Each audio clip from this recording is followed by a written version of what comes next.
こんにちは、ゴリアエです。今日はいつもと違う最近感じたことをちょっと違ったテイストにして動画にしていきたいと思います。突然ですが、私の声は低い。これは小学生の時からそうで、昔から周りに声低いねと言われ続けていた。昔から周りと同じより違う方が魅力的だと思っていたため、個性的で面白いと思っていた。中学生の時、体育館の壇上に立って生徒会挨拶のリハーサルをした時も、先生にもっと声高くできんのかと怒られましたが、声が低いのをどうしろというんだと思ったので、特に高くはしなかった。昔はスマホなんてなかったから、自分の声を聞く機会なんてなかなかなく、私が初めて自分の声を聞いたのは中3の時、ガラケーで友達とふざけながら撮った動画を見ていて、みんなざわざわ、ねえおっさんの声が混ざってんだけど、みんな心霊動画だと思って本気で怖がっていて、私も最初は一緒になって怖がっていたけど、よくよく聞いてみると紛れもなくそれは私の声だった。あんまり気にすることなく生きてきたけど、もしかしたら相当私の声って低いのかもしれないと自覚した出来事だった。それから韓国に来てしばらくして、韓国で TWICE がデビューしてからというもの、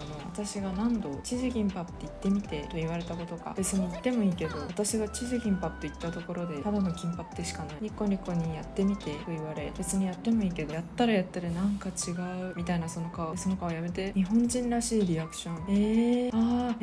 私もよくするが、ここに月ちゃんのような可愛らしさはない。やめてって言ってみてって、さすがにそれやめな。もともと韓国では日本人女子に対するいい意味での頼りに偏りまくった偏見というものがあり、日本でも一部で韓国男子好きが存在するように、韓国でも日本女子好きが存在するが、だんだん芸能界に日本人が増えて YouTuber も増えたからか、ここ数年でなおさら日本人女子に対する幻想のようなものが増えたように感じる。もちろん声の高さに対する幻想があるわけではないけれども、なんとなく表現しづらいけど可愛くてキャピッとしたふわふわした優しい感じがベースにある。これらに関しては韓国に長年住んでいる日本人女子なら誰もが思うことがあるでしょうから、多くは語らない。分かる人には分かる。ただ、思っていた日本人と違うねと言われることはあっても、誰も私の声自体を否定したことはなかったし、別に嫌な思いをしたわけでもない。何々って言ってみてもう悪気があるわけではないし、日本人に対していいイメージを持ってくれているのは嬉しいので、別に嫌ではないしありがたい。でも日本人女子のイメージが固まっていくことでのよくわからない疲れのようなものと、こういうのが12年間何かしら繰り返されていくうちに、何か期待されても返せないんだけどなくらいには自然に思うようにはなっていった。何が言いたいのかというと、日本にいた時も自分の声が低いなとは思っていたけど、20代を韓国で過ごしながら、もちろんこれは誰かが何かを言ってきたわけでもなく、自分一人でただ勝手に感じていただけだけれども、比較対象みたいなものを常に置かれているような気分になっていた。別に悩んだりしていたわけでは全くなく、かといって声が低いことが特にプラスにはならないなと思っていた。そして30歳になった最近、ソウルで自己啓発系の集まりやイベントに行くことが増えた。そこで自分が軽く自己紹介をした時に、どういう印象を人に与えているのかというのを数十人からヒアリングする機会というのがあった。そこで驚いたのは、ほとんどの人がファーストインプレッションとして私の声について言及し、魅力的だと答えていたこと、そして見た目とのギャップをむしろポジティブに捉えてくれていて、話し始めた瞬間集中させられる、ラジオに合うというようなお褒めの言葉までいただいた。正直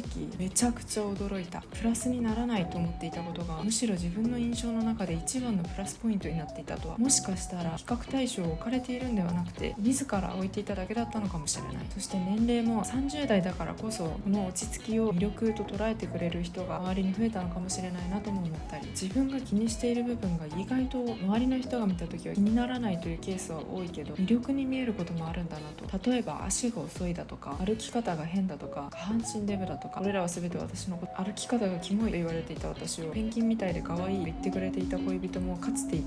だけど、そして超嫌だったでかすぎる骨盤も、韓国ではなぜか骨盤ブームが来ている。自分の目に見えていなかったことはもちろん、年齢とともに見えていなかったものが魅力に見えてきたり、時代が変わったりもする。当たり前のことを言うようだけれども、一般的であるかないかの基準はどうしてもできてしまうけど、一般的である必要っていうのは別にないし、その基準も常に変化する。ただのキンパってなってしまっても、ちょっとテンションの低いニコニコにも全部魅力になり得るということ。今回みたいにブレることもあるけど、これは忘れてはいけないと思った。声の話をしようと思ったらペンギンやら骨盤やらの話にそれてしまったけれど、ちょっとうまく言葉にできないけど、何が言いたかったのかは伝わったでしょうか。これからも動画は字幕多めでも少しずつ低い声でも話していこうと勇気をもらえた出来事でした。これからも魅力を発散していくぞとすぐ調子に乗る。それでは今日の動画はここまで。ただのつぶやきを見てくださってありがとうございました。